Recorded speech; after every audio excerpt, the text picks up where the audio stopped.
Your crypto in health. You want to know how crypto is working in health?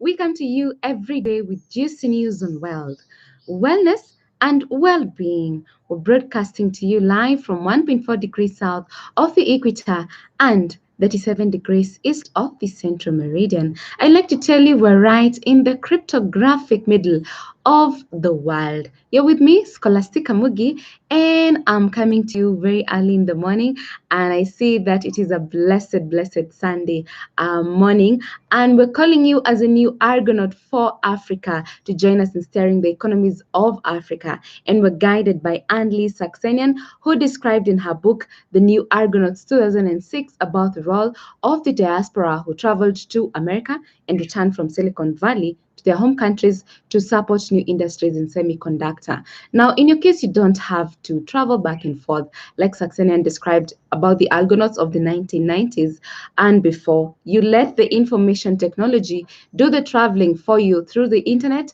and the blockchain economy, which is the Ubricoin. And this is why we're shilling the UBN, because it helps you solve two fundamental problems: your retirement funds and education for your offsprings. And on this beautiful Sunday, I'm here to remind you that walking around with a certified negative status of COVID-19 does not prevent you from contracting the disease tomorrow. So we are still maintaining the good hygiene of washing our hands with soap and water as frequent as possible, sanitizing with an alcohol-based sanitizer, wearing our mask while in public, and of course observing social distancing are things that we need to be doing every single day. Now, mad love goes to Grace Naomi Shiko, Irene Susan Barbara Abed, Evans Betty JJ Jojo, David Muturu, Miss Kindness for Chari Productions, Madam Beatrice Morango, Joyce of Seattle, Dr. Stephen Karanja, Mr. Mbugwa Kimani Kamau, Eglante Lonperia,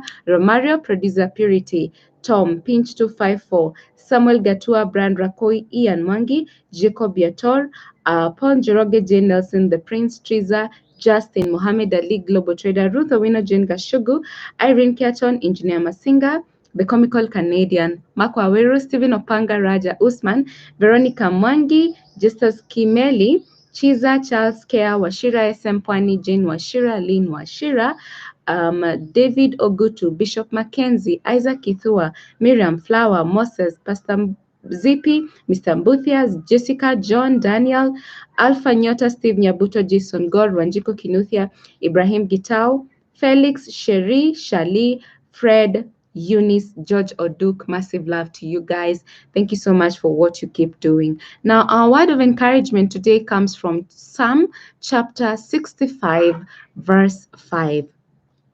By awesome deeds in righteousness, you will answer us, O God of our salvation, you who are the confidence of all the ends of the earth and of the far off seas.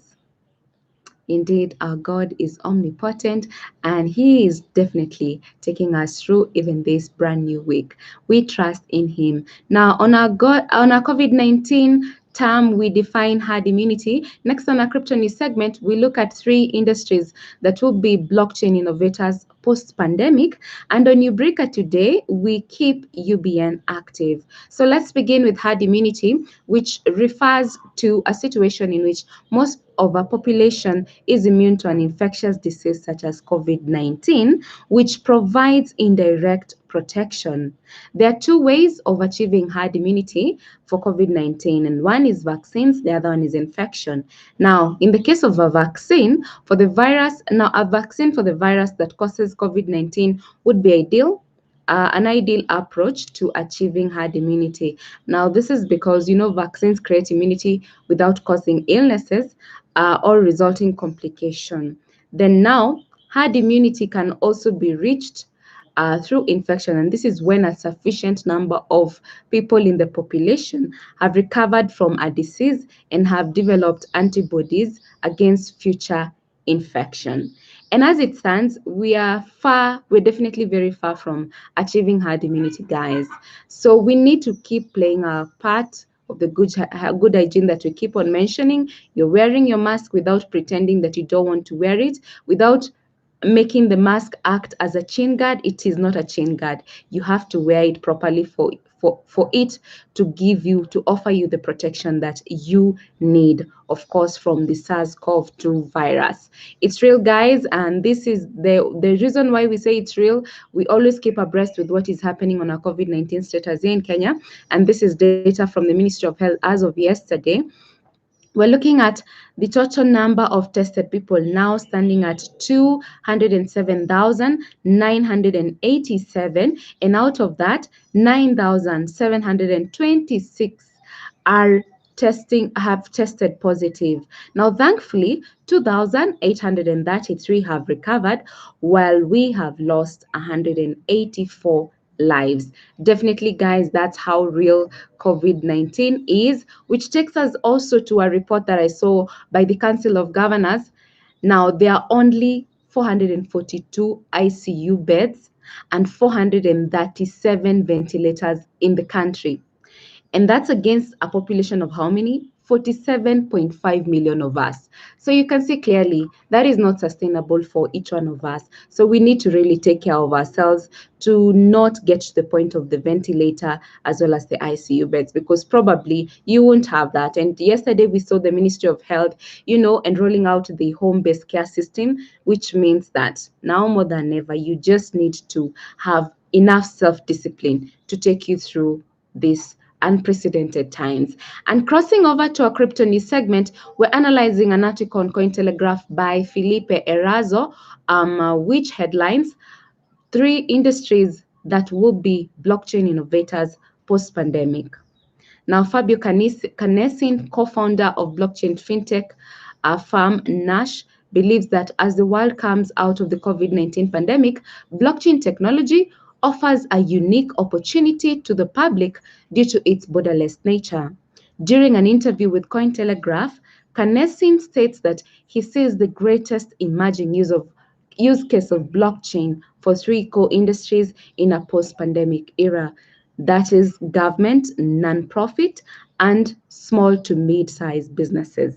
For the government entities, Nash co-founder explained, and I quote, "This could mean using blockchain for stimulus checks instead of sending payments via traditional systems, which take much longer and are prone to errors." Now, along with using blockchain to speed up the process, the current system could and should begin allowing individual accounts directly on the network without the need of intermediaries, end quote. Now, for the nonprofit sector, Canesin says that donations could operate similarly to how stimulus payments should with blockchain. He further adds that giving directly to organizations is well known to be a highly efficient way to improve the outcome of donations, and direct contribution to individual wallets, digital wallets rather, could be disruptive for philanthropy. Now, Canesin also commented on what blockchain could mean to small and medium businesses, and I quote, blockchain means being able to hire overseas, given the technology is borderless and allows global payments, giving anyone access to the global economy, whether they are small or large company, end quote.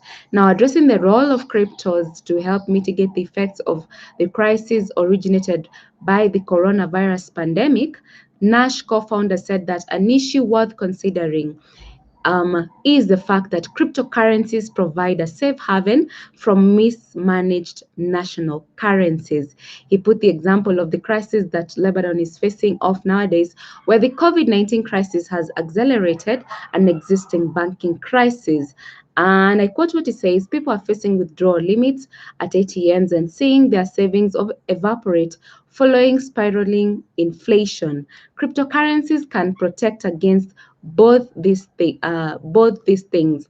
Not only do you control your assets, meaning you can never have withdrawals blocked, but most currencies have built-in protections against inflation, which are hard to change on account of their decentralized nature, and that is what crypto does for you. And of course, the best example here I would like to give of what we're talking about in as far as the centralized nature of cryptos is concerned is your health crypto, the UBN. And I'm glad that, of course, we keep rising each and every single day, and the 69,768 of us are in the best crypto that you can ever find in the market. And of course, health is our main focus here. So we're looking at, achieving universal health access, and we're using Ubricoin as our main drive for, the funding for this whole project. And we are grateful that so many people are embracing UBN. And of course, if you're not in this space, then I don't know where you are at. And wherever you are, definitely you won't get as much wellness, and well-being as if you're not in the UBN world. So, guys, I want to just take you through what is happening in the exchanges, and you can find the exchanges on etherscan.io. That's the website that you need to be searching on your browser when you want to look at what is happening to the UBN. And you will find on the exchange tab, CryptLockX exchange is the first one, again today with the UBN ETH pair. But Etherflyer has now, gotten a bit active today. I see it's coming in second with UBN ETH pair.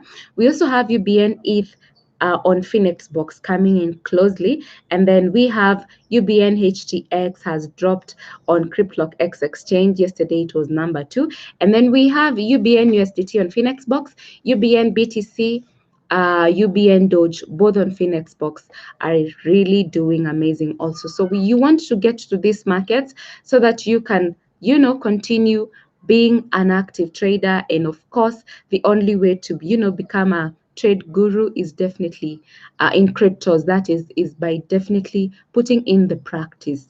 You have to have the hands-on experience, and we have all these videos on the Ubrica channel, this particular channel. If you want to know how to do basic trading, arbitrage trading, we've got you covered in this particular channel. You just need to search for that, UBN basic trading, UBN arbitrage trading, and definitely you are on your way to understanding trading. And not just understanding it, you make profit using the UBN. Thank you so much, guys, for joining us. I'd like to end it at that, wishing you a lovely morning or evening, depending on where you are. And I want to leave you with a quote by author Neil Strauss, who says, "Without commitment, you cannot have depth in anything, whether it's a relationship, a business, or a hobby." I'd like to repeat that. Without commitment, you cannot have depth in anything, whether it's a relationship, a business, or a hobby. I have been your girl, Scholastic Amugi, and until tomorrow, it is goodbye for now. Ciao!